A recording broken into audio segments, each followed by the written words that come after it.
Hello and welcome to the British English Podcast with your host, Charlie Baxter. Today we have a bite-sized episode, and this one is going to be focusing on topic-specific vocabulary for talking about hobbies. This is because I run a course called the IELTS Speaking Course on my website, thebritishenglishpodcast.com. And each module is focusing on a specific topic. And this one, as I said, is all about hobbies.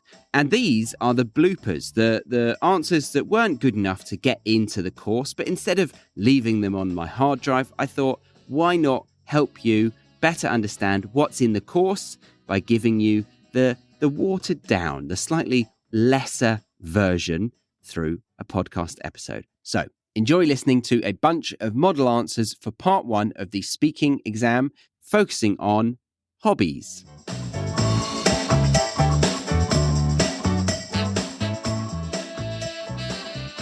Welcome back to the IELTS exam, and we are going to be doing the speaking part one to begin with. Name, please. Harry Giles. Thank you very much. Have you got some ID?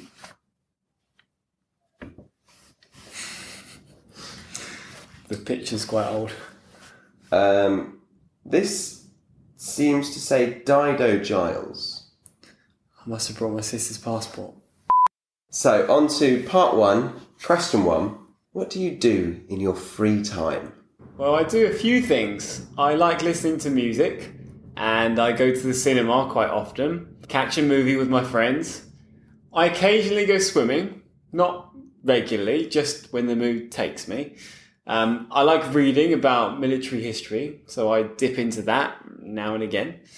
But the main thing I do in my free time is play trombone in a brass...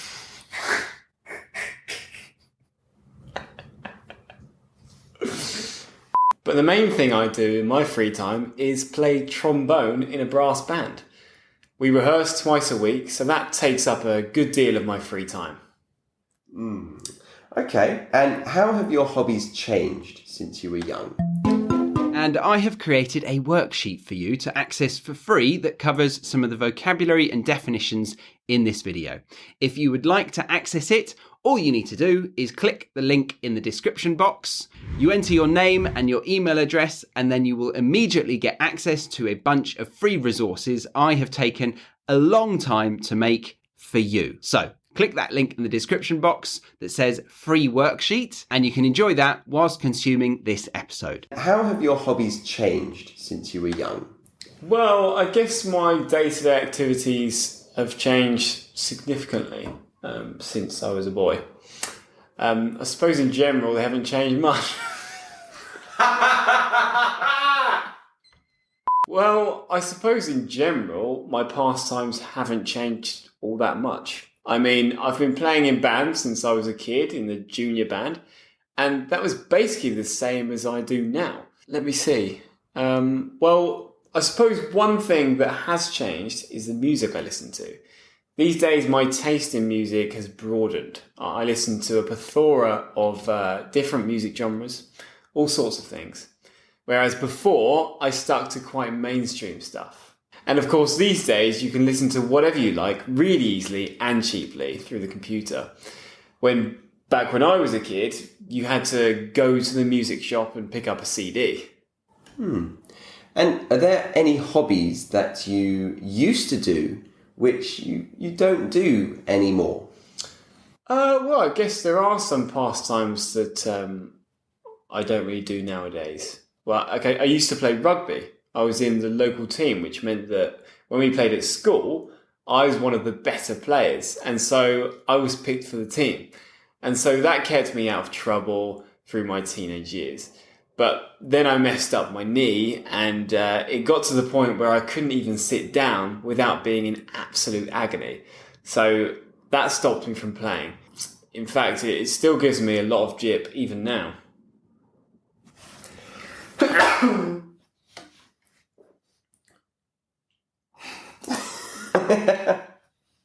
Okay, we're now going to focus on one hobby particularly. So your next question is, what's your favourite hobby now? And how did you first start doing it?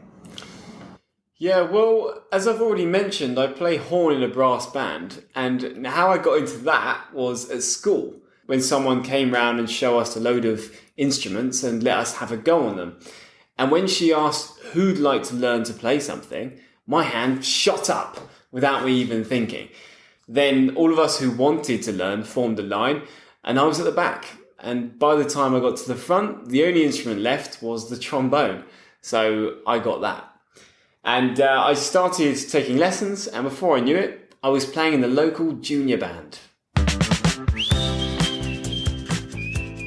Now, we're going to take a short break to tell you about this episode's sponsor. But if you prefer to listen ad-free to this show, then you can sign up to the Premium Podcast or Academy membership at thebritishenglishpodcast.com. But as you are listening to the public version right now, here comes the ad. So, I found a company that is incredibly useful for anyone and everyone who is contemplating or already running their own podcast. I found them when I was wanting to find a more convenient way to connect with potential sponsors of this show. And so I give you Podcorn, like popcorn, but for podcasters, Podcorn. So Podcorn is a marketplace connecting podcasters to amazing podcast sponsorship opportunities, such as host-read ads, interview segments, topical discussions, and more. And you don't need to be worried about having massively impressive stats to get going on this platform, as you set your own rates and you can browse through all the offers with ease and follow up with those that you think connect with your audience. So, if you are contemplating your own podcast or already doing so, I encourage you to click the link in my show notes to learn more about the leading podcast influencer marketplace and start browsing sponsorship opportunities right now.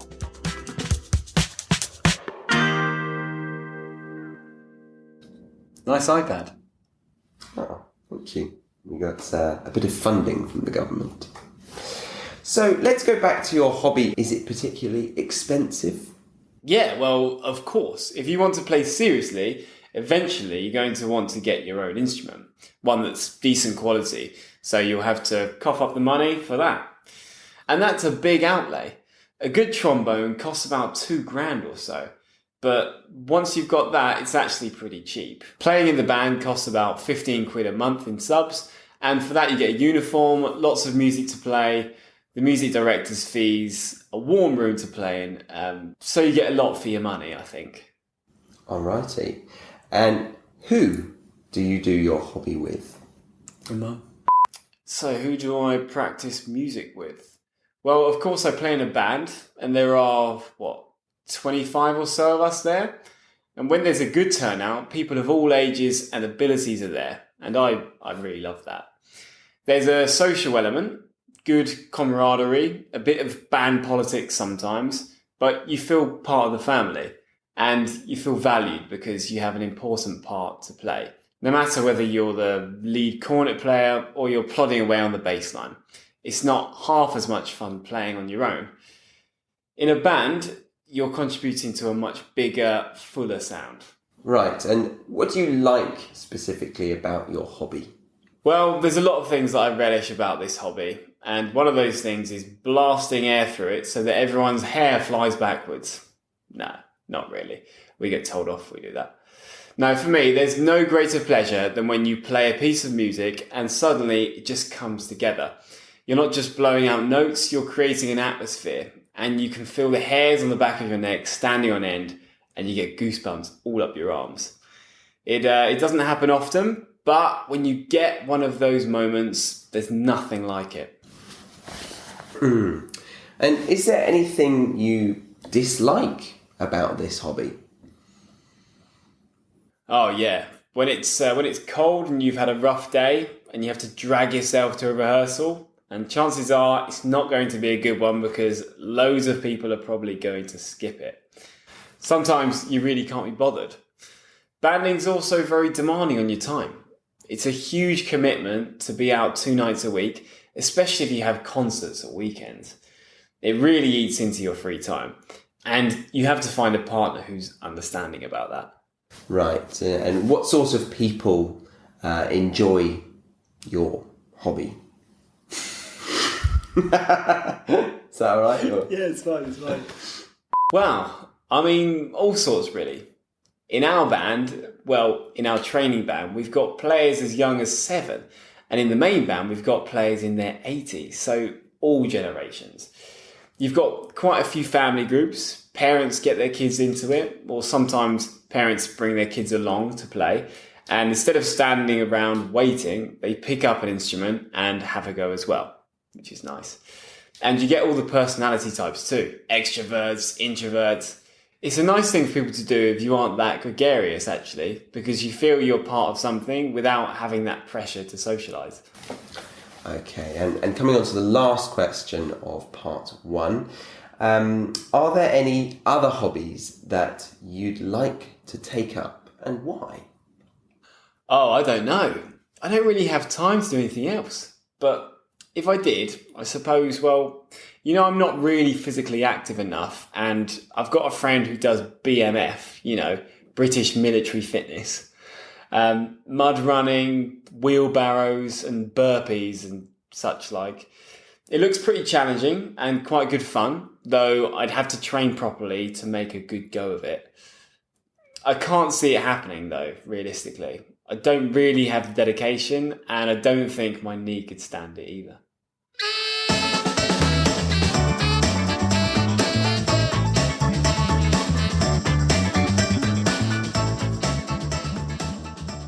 So what you just heard was the bloopers, meaning the mistakes or parts of the recordings that were not good enough for the real thing. So if you thought that was useful for you in regards to improving your IELTS speaking score, then we have created a full course that will interest you, as we have even better answers with the target language being visually highlighted as it comes up, then review videos going over the target language in a really thorough and enjoyable way. We also have a ton of learning resources that go with it, like quizzes, glossaries, flashcards, writing assignments, and technique videos, and many more things. And to top it all off, there are IELTS classes being held twice a month for every single student who attends this course. So if this sounds like it would help you, then head over to thebritishenglishpodcast.com/IELTS. And then you can try out the free sample, learn a ton of information from that free sample, and then decide if you want to join in on the fun. That's all from us for today. See you next time.